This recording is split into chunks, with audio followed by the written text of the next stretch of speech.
সেই দায়িত্ববোধ থেকে যে সমাজ আমাকে দিয়েছে, আমার এখন সময় এসছে যতটুকু সম্ভব সমাজকে দেওয়া। পাবলিক ইউনিভার্সিটিতে, পাবলিক কলেজে, পাবলিক স্কুলে আমরা পড়াশোনা করেছি, জনগণের টাকায় পড়াশোনা করেছি, and that is something we must always bear in mind, যেটা জনগণের টাকায় আমরা বড় হয়েছি। এখন আমাকে মাননীয় প্রধান উপদেষ্টা আমাকে ডেকে পাঠালেন দিন 4-5 আগে।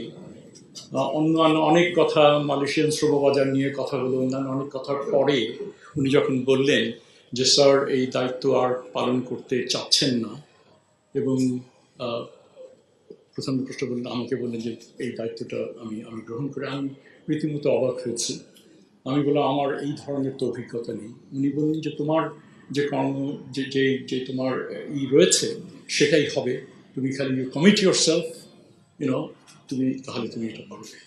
এবং I thought it's a tremendous opportunity for me যে এই ধরনের আস্থা তিনি আমার উপরে রাখেন এবং রাখছেন।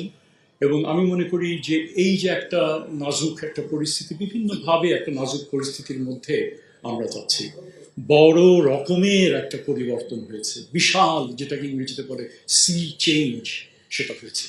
আমরা কখনই কিন্তু ভাবিনি আমাদের জীবদ্দশায় আমরা এই ধরনের যে একটা মুক্তভাবে আমরা কথা বলতে পারবো,